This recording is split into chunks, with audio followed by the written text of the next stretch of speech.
Bum, bum, zap, da, ba, dibbly, boop, ba, ba, da, boom, boom, boom.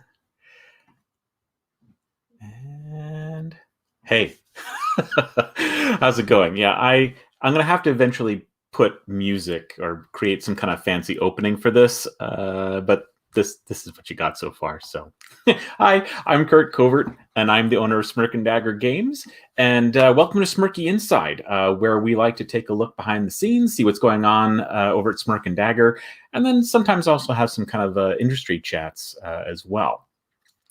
So later on, I'm going to be actually talking about working with creative people and some of the best practices I've discovered, and I think it's probably pretty good stuff for really anyone, but especially if you happen to be working on a project like this. Hey there, Holly! I see you out there. Thanks for stopping by today. What we're going to do is I'm going to start today with some updates on some of our upcoming projects. So let's just get the scene set here. Let's go even bigger than that, huh? Okay. So we have been hard at work in past weeks on a new version of Hex. And this is called Hex Dex. And some of you may have heard me talk a little bit about this, but here's where it's going to get exciting as we talk about the new stuff. Hey, Brian, good to see you out there. Thanks for stopping by. And so with Hex Dex, there we go. This is the original game that I had developed as my very first game, but it is now going to be a deck builder. And it is a lot more strategic, a lot more interesting, and all thanks to near and dear to my heart, my instigator family. Three of my instigators actually surprised me with this idea. And Jonathan, Melody, and Greg have been working very hard on this. And we've now got the base game and all the cards set. We think it's pretty balanced and tight. One of the things that you'll notice is that right here there are a selection of 6 different piles of cards, and these are the cards that you're drafting into your hand. What's really great about that is it's a buy on the fly mechanic. As soon as you buy that card, it goes into your hand immediately. You don't have to wait for it to cycle back through. And so, the things that you buy, the strategies that you create as you buy them are ready immediately. It's a really exciting thing. Hey there, Wyatt. How you doing? Thanks for stopping by. And Brian, thank you. Yeah, I'm also a pretty big fan of deck builders. Not all of them, but certainly as they have continued to evolve and grow, I've gotten a lot of excitement out of games. Star Realms is wonderful. I love Clank. I'm sure there are others that you guys love. Brian, you can let me know what they are. But interestingly, this game is going to tip a lot of what deck builders are a little bit on their ear. But I'll go into that a little bit later. I kind of want to get right to some of the exciting things that have been developing over the past weeks. As I mentioned, we have now, I think, finalized the final card set. It's probably about 250, almost 300 cards now. It's quite a big pool, and there are a lot of uniques, which is interesting. Obviously, you can tell already there's a big visual change over here on the left. That's the original card that used to be the look of the game. And while the one on the right is not final, you can see kind of where it's going. It's a lot more colorful. There's a lot less text. It's just a little bit more intuitive. And importantly, now at that top left corner, you can see the craft, and that's what you're going to use to buy cards, and the cost down below here is what you're going to use to pay for them. So, but like I said, there's just a crazy assortment of brand new stuff, which I find very, very exciting. Hey there, Dave. Thanks for joining us. Welcome. These cards are all, I think the gameplay of Hex is, it's still that kind of, chaos fest of hexes flying around the table and multiplying and, getting more powerful and blowing up in someone's face. But now you're actually constructing what cards are in your hand. You're building your deck, and it's no longer just whatever comes up randomly out of the ginormous deck of the old game. And now you're really building for key strategies. And part of that is we're going to be building characters for this game. There'll be unique characters with a unique starting deck. Now, again, this is not final art. That's actually Nephedra from Cutthroat Caverns, just as a placeholder. But you'll see, everything is now kind of mapped out on this new card here. So you've got your voice, which is now going to be called willpower. You got your draw deck, your discards, anything that's a standing effect over here. And of course, those are, easy to spot because they're all green. And then all your played cards will go down on this area here. But importantly, these starting decks are exciting because they're going to amp up some of the cards in there and create thematic, almost like schools of magic, if you will. And that is what we have been working on for the past 3-4 weeks, trying to figure out what those kind of schools of magics will be dedicated to. We listed at one point up to like 20 different schools of magic, and now we've been kind of culling them down and merging them together. And it's not actually, Dave, it's not actually quite an LCG format. It's all going to be in one box, and it's, I don't know whether, how much it will expand over time. It's not necessarily our first thought. It's like, what can we put in the box that is just really rich and exciting and different and new, and quite honestly, like breaking a lot of the tropes of deck builders is part of what this game is really going to be about. So, but just to see some of these, so just talking about, zoom this up a little bit. There we go. So here's like one potential school of magic we've been thinking about, a mind sifter. And it's all about drawing as many cards as you can, filtering them so you can find exactly what you need when you need it. I know there are a lot of people out there who like, yes, that just described my way to play if I'm going to be doing a deck builder. And of course, there are other styles too. So because it's hex, one of the things is just multiplying and being aggressive with how many hexes are flying around the table. The multiplicatrix, try saying that 3 times fast, they do that right out of the gate with some really powerful cards. And some of the cards are actually more powerful than other cards like them or by the same name in the core deck. But because you specialize in that, you're able to do it a little bit better.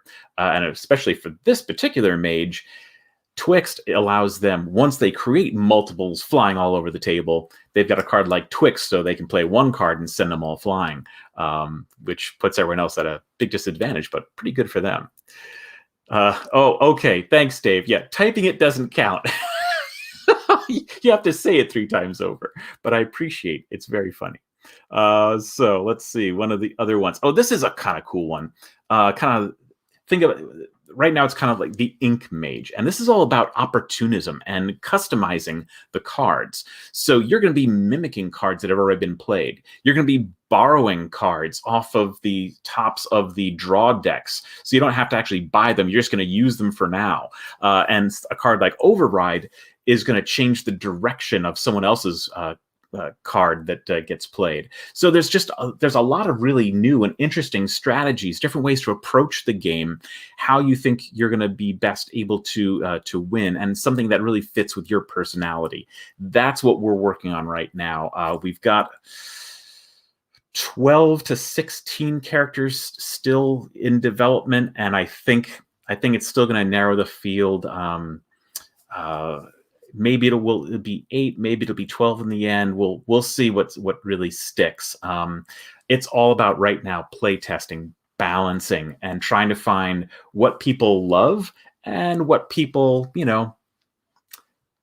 they could do, without that particular style or that set of cards. So, by the way, if you like what you are seeing and you want to be part of that process, let me please invite you to do so. We're going to be doing a lot of play testing of the game on Tabletop Simulator over the next number of weeks. If you are at all interested, please go ahead and message me on Facebook or email smirkanddagger@gmail.com. And I will eventually put together a calendar, probably through the Envoy Gateway. If you're not familiar with that, I'll eventually put a link there as well. But that way you can actually schedule a time to sit with us, and we will go ahead and play. You'll have a chance to test out kick the tires just like we're doing, and potentially input on things that you really like and things that you think went clunk. So we hope that you will definitely come and join us for that. All right. So, hey there, Heather. Good to see you. Let's talk about another game we got ongoing. Oh, well, so first of all, to talk about the next game a little bit, you may remember this scene from the news not really so long ago, and of course all the various memes about it. Yes, this is the Suez Canal. Yes, this is a big container ship. No, those are not our games sitting on that container ship, nor were they in the week or two backup behind that ship. However, even though we don't pass through that particular canal, those ships and those containers were supposed to be eventually making their way to other destinations where they were unloaded and then refilled. And all of that is only helping to cripple further a really beleaguered shipping lane problem where containers and ships are just not available.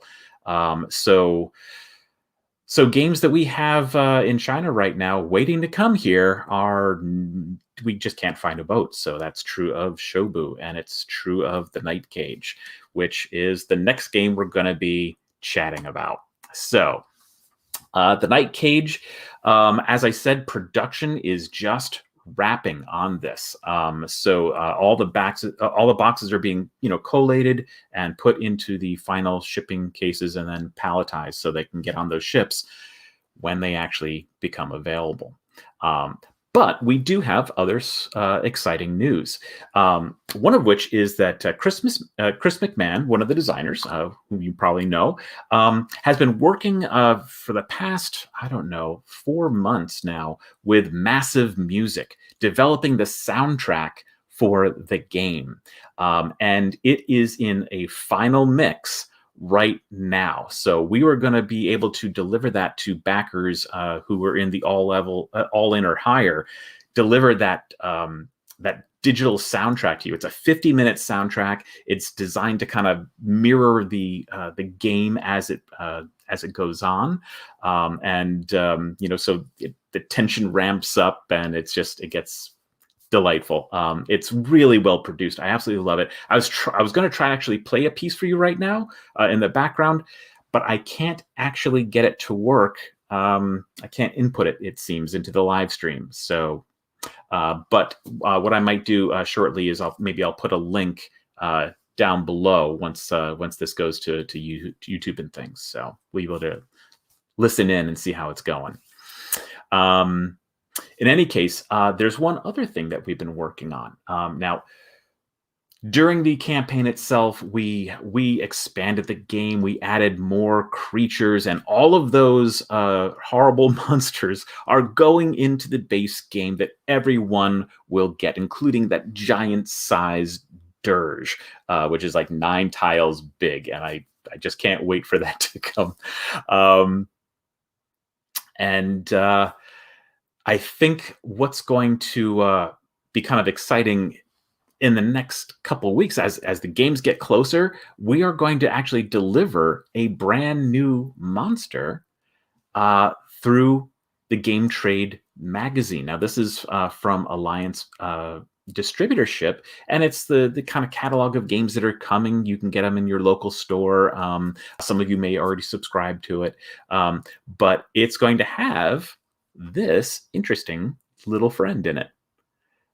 This is the Endbringer, and it's kind of neat. Now it uses, if you can see in the back there, these three tokens back here, those are harbingers, and that's the same thing that helps bring the dirge into play. Well, they get a second use with the Endbringer. The Endbringer, once 3 of those little harbingers get revealed in the big token stack, you end up adding the Endbringer to the top of the stack to remind you of the fact that every turn you are going to be removing a tile from the stack and discarding it, adding even more pressure and tension to the game. So that's pretty slick. And this is kind of how it looks, just kind of looking down at it, and it's a little cardboard thing that slots together and sits on top to remind you. Yeah, it's chomping away, and you can see Chris Chan has created this new piece of artwork with these claws that look like it's just like continuing to grip and pull off, all the wax from the top of the candles. So that's pretty slick. Oh yeah, I see a couple people saying, "Oh man, that's cool. If I can't get it through GTM, either because I just can't find access to it, or I'm in the UK. I'm hoping to have some extras that I will be able to actually offer through my website. So we'll see about that as well. All right. So what else do we have in the news? Well, I am happy. I am delighted to actually announce that I am going to be working with Anthony and Nicole Amato on their game Boom Patrol, which is a really cool tabletop tank game, which is going to feature tank captains that are from the animal kingdom, and it features these great little cardboard tanks with the rotating turrets that you cannot help. They're so toyetic. You feel like they're going to go rrr, rrr, rrr, rrr, ting ting ting ting. You have to make the noises almost when you play it. And there's no board. It's really just kind of using the cards to move the tanks with a couple programmed movements. It's a lot of fun, and quite honestly, it's an imprecise game. If you are a kind of a rules grognard and you really care about each measurement, this is not for you. This is the casual crazy game of tanks. Think like the original tank game that Atari put out way back when on the 2600. I know I'm silver, but this thing is just like about rolling through buildings. That's the fun of this game, and you can just roll through a whole bunch, just destroying and leaving a wake of damage in your path as you go and you hunt down these other tanks and find gold and win medals and do all sorts of great things. So Anthony has done a great job on the art. The two of them have really created something that just brings the spirit of like almost playing an arcade game to the tabletop. And again, you're just blowing stuff up, and what could be better than that? So yes, and Dave, you're quite right. It's not really like the game of millimeters like X-Wing. This is intended to be, you fudge it a little bit here and there, just because it's just the nature of the game, which I think is kind of casual and fun. I like that. So, all right, next bit of news. So, as you know, I've been talking a lot about our next Kickstarter, which is The Spill. And The Spill is a game about an oil rig disaster out in the ocean that threatens the sea life. And you are all there as first responders trying to clear up the oil, hold it back, remove the oil from the water, and save the sea life. So, this is the first look at the artwork for the cover. Now, Kwanchai Moria has been working on the art. And this is obviously just a thumbnail right now, just you kind of a black and white rough.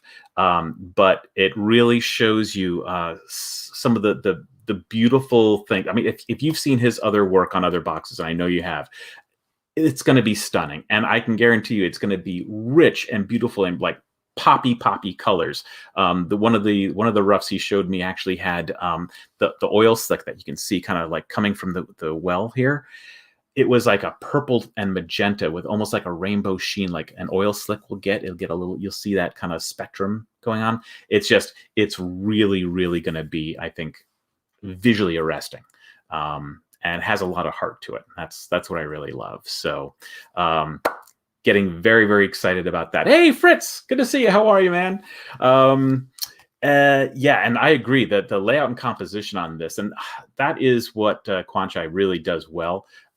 He's not just an amazing illustrator; he's a great designer as well. I mean, he's got like kind of both skills he puts together. So the flow and the balance throughout these pieces, I think that's what really attracts me to his particular style. There's just a real interesting sense to it. So, so I think that kind of does a bunch of our updates, which is now going to lead me into my broader discussion, which is, kind of working with creative people. So it's interesting. I have been on both sides of the fence here, because certainly I've made a living as an art director. So I've certainly taken a lot of art direction from clients and from bosses and everything else, peers, and of course. I've also been a creative director where I've managed entire teams of creative people. And of course now, obviously this job requires, me to interact with creative people all the time. So we're talking about, illustrators and designers, graphic artists, and game design is no different. You have, these are all really creative people that have passion for what they do. And there are probably some good practices that I kind of encourage people to think about, that maybe are not as familiar, or haven't actually done like a lot of that kind of creative as a career. So I just want to talk about that for a little bit. Now, obviously, one of the things I just want to kind of top line is just to kind of define terms. There are some differences when people say, well, art versus design. I almost talked a little bit about with Kwanchai. Typically, when people are talking about art, they're talking about, the fine arts. They're talking about painting. They're talking about sculpture, things of that sort. And design is more of a graphic art. It's about balance and typography, and clarity.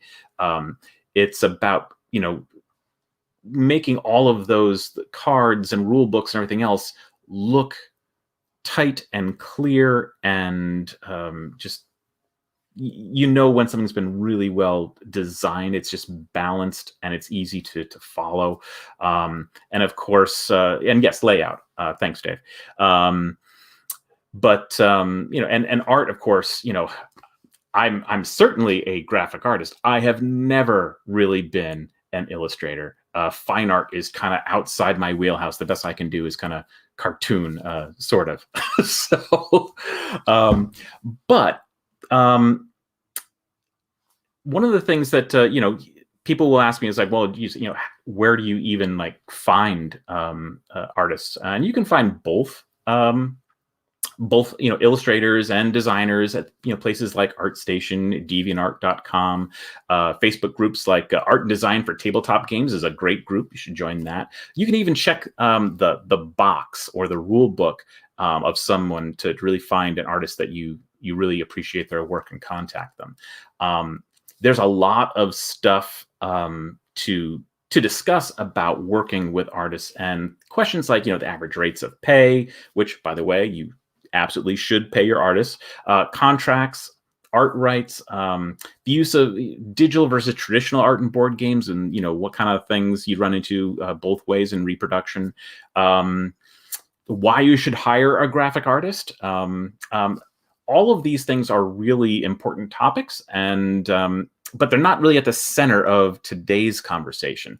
But heck, if you have questions around those kind of things, put them in the chat, and I will definitely go ahead and answer them as I go through. But what I really wanted to cover off was the interaction and how as a person trying to manage or direct artwork and its creation, how can you best work with artists that gives them enough leeway to do what they do best? And quite honestly, this is something that I think is as valuable for anyone who's managing people, whether you're creative or not. There's a real difference between telling someone what to do or telling them what needs to, what you're looking for a solution, and you let them use their skills and their knowledge to arrive at that solution. You give them the leeway to do what they do best. So I'm going to kind of illustrate that a little bit through a couple things I've got here. And so I'm going to start with Nevermore. Now, back when Nevermore started, I didn't realize there was already a game that had the name Murder of Crows, but that was the original name of that game. And now, as I was prototyping it and putting it in front of people, I put together something rough, just myself. I comped this together from really just kind of clip art in the end. I am a graphic artist, so I can get somewhere there. But I knew that this was never going to be the cover art. And when I finally got together with the artist, which was Hannah Kennedy, I really like when I initiate a project. That's the first time you're actually going to be, sitting down and talking to the artist when you initiate the project. And certainly you'll be talking about number of pieces that you need and a schedule, the broad art style that you're hoping for. You'll talk about the cost. But again, my inclination is always to inspire versus kind of instructing them what I want. So one of the things that I did was I started I talk about the game. I get into the details of what makes the game special. If there's a theme, I'll wax poetic on the theme. And if there is something that is, a really pivotal moment in the game, something that exciting that captures the imagination, I want to make sure I bring that up as well, because all of that is great fodder to let an artist think and explore. So when I first talked to Hannah, I said, okay, listen, now I did have this one idea, and where it was just a stream of crows, and at this point it's kind of based on Poe. So the poem of Nevermore kind of figures into it loosely. And I described, the gameplay and how, no one was eliminated, but they were, they transformed into ravens if they lost all their health. And I talked about a lot of stuff. So Hannah sent back some thumbnail sketches, which I looked for and I couldn't find. But one actually was kind of what I had given her. It was like this cool little cloud of crows, ravens that just were coming up. Another one, I think she did two versions that were very, very Poe intensive, with actually Poe was like the major figure on the cover, with a raven just in the kind of the background. And the one thing that she really sparked to was the moment where you transform into a raven in the game. And it is one of the most pivotal moments of the game. And as I was describing that, her wheels were turning.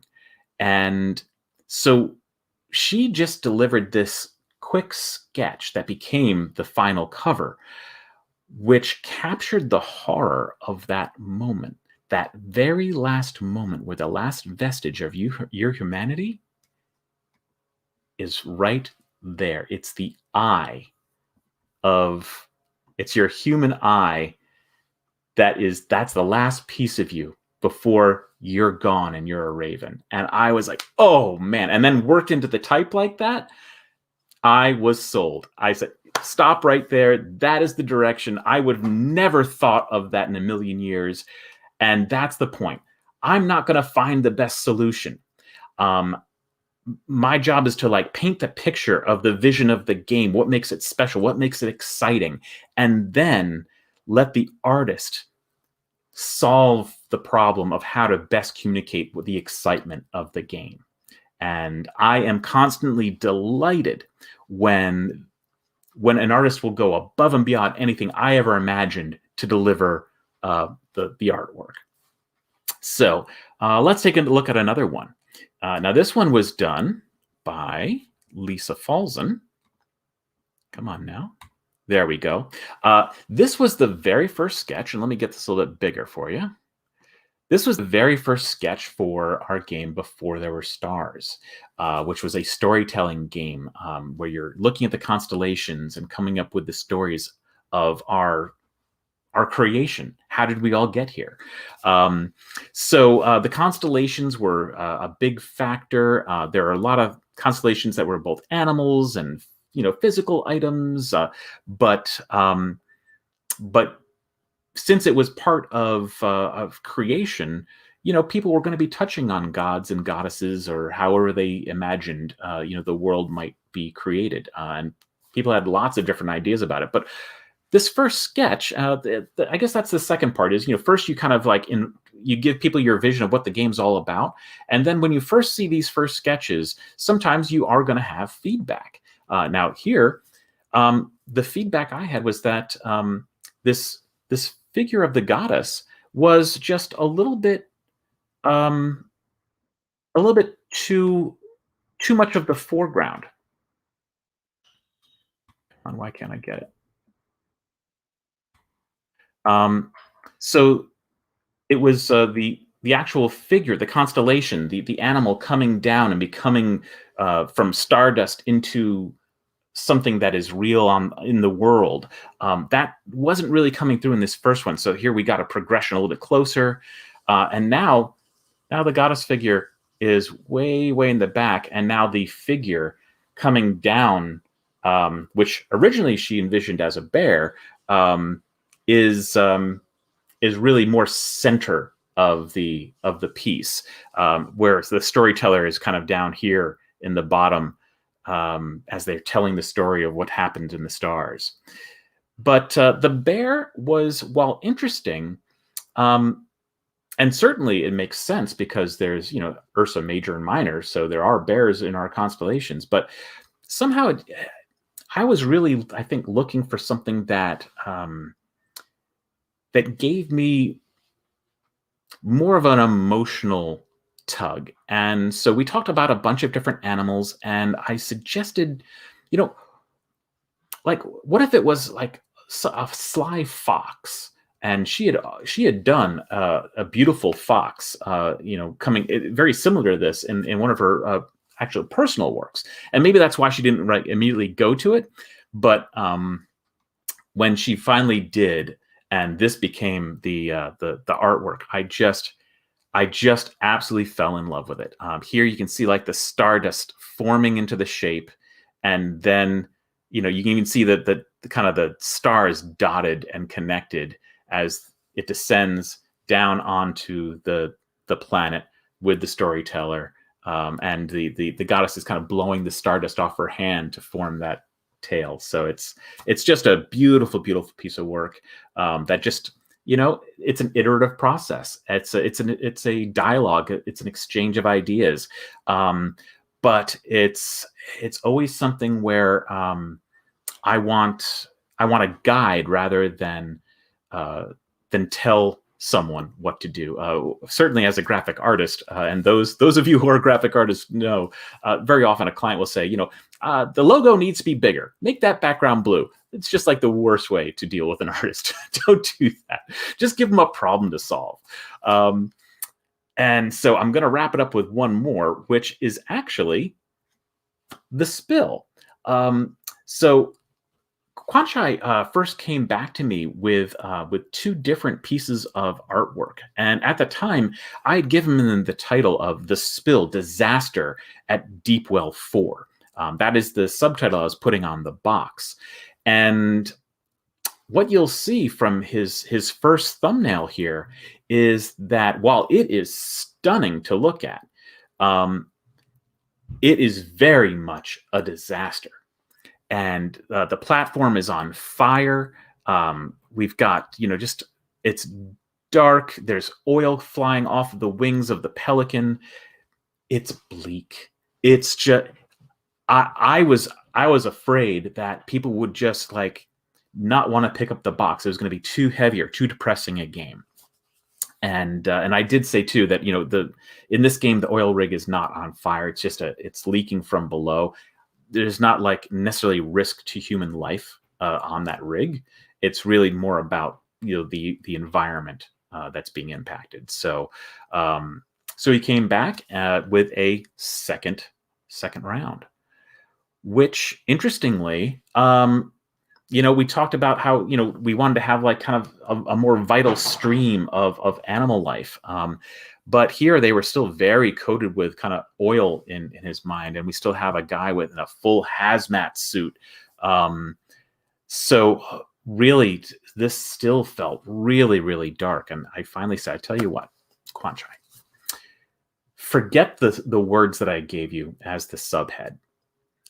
Let's pretend that it says The Spill, Heroes of the Ocean.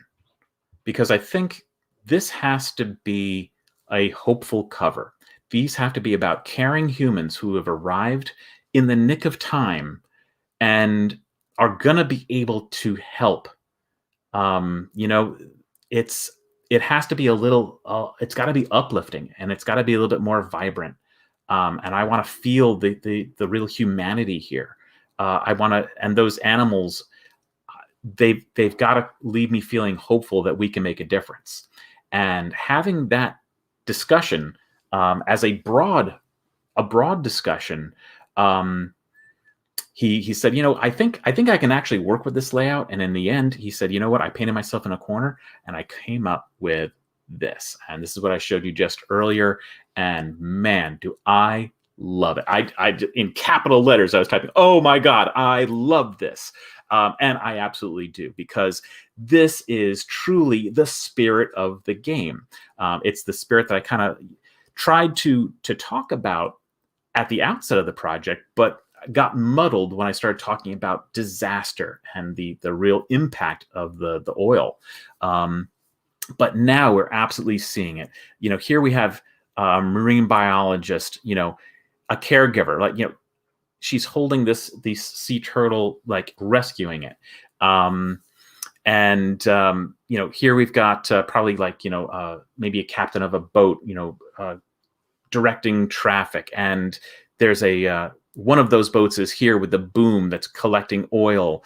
We've got other workers down here. But the really important part is this vital stream of life that circles up and through this artwork, connecting it, binding it, and leaving that hope, that aspiration, and that just vitality of the ocean that pulls right through and up into the sky. And that is amazing. Again, I couldn't have designed it. I couldn't have directed that. All I could do is try to express what the game feels like, what the experience is, what how you feel when you are playing it. You are playing as a hero. Your hope is to make a difference. And if that doesn't come through, then you're not really connecting with your audience and delivering on what that game experience is going to be. And man, when he hit it, he hit it. So I can't wait to see the next version of this, and hopefully that'll be in a couple days. So. Some other things here. Oh, Dickie. I like this black and white image. I think this starkness contrasts nicely to the fun of playing the game. It would be cool to see them inside the box. Oh, that's interesting. Well, I can tell you that I'm sure that is going to be pretty contrasty. If you've seen Quan Chai's work and other things, he has an amazing command of color and contrast, and just things pop on his works. So I expect the contrast, though, will not be black and white, that they are going to be navy blues. They're going to be hot pinks and purples. They're going to be oranges. There's going to be all kinds of wild colors that are just going to explode off of this box. That's my expectation. But of course, I won't know that until I see it. But oh, and Colin's talking about really he enjoyed the design of Shobu with its elegantly simple looks. Well, thank you. That actually was a photograph by a friend of mine, Carolyn Taylor, and that was simply, I just felt like showing the contents, showing the wood and the stones. That was going to be a bigger selling point on that cover, keeping it clean, than anything that I could have put thematically or graphic wise. That game is about its components, and so so once I had that, it was really more a graphic design challenge for me, and then of course enhanced by Carolyn's beautiful photography. So yeah, so that's kind of where I wanted to leave us today. Just a discussion about letting people do what they do, giving the free rein, to express themselves. I mean, obviously, anytime you hire someone, and it doesn't matter, but honestly, we are all creative people. I don't care what job you have. We are humans, and we problem solve. And we are most happy in our jobs when someone gives us the power to do what we were hired for. And therefore, anytime you're in a position of management, whether it is creative direction or anything else, providing direction is allowing them to then solve the problems that face them and come up with unique solutions that maybe you didn't think of, but because of the skills that you hired them for, they did. And that is the same way that you should work with anyone, illustrator, designer, an actual board game designer. We're talking about mechanics. Give them a problem to solve. The same thing, and of course, anyone in your own walk of life. We love to problem solve, and that's probably the best way to do it. Fritz is talking about black and white thumbnails help seeing it for editorial and color impaired too. Oh, yeah, it does. Yeah, the thumbnails, every artist is a little different in how they approach the steps. Some people get swept up in it, and some people just say, I just want to throw out a couple pencil sketches. So yeah, Hannah Kennedy, I had like very, very rough pencils before she, even put a digital brush to anything. Where Quan Chai got excited and he started digging right in. So the first two rounds were even more involved and actually had some color to them too. So, anyway, so I hope you enjoyed and got something out of this this discussion. If you enjoyed it, go ahead and like or subscribe, and wherever you're watching, we certainly appreciate that. And I hope that you will join us next time for our next Smirky Inside. And of course, keep your eye open on our Facebook page, because I am going to be starting to post some times where you can come and play test some games with us. We would love to have you sit down and help us figure stuff out. All right. Well, thanks again, and we will see you next time.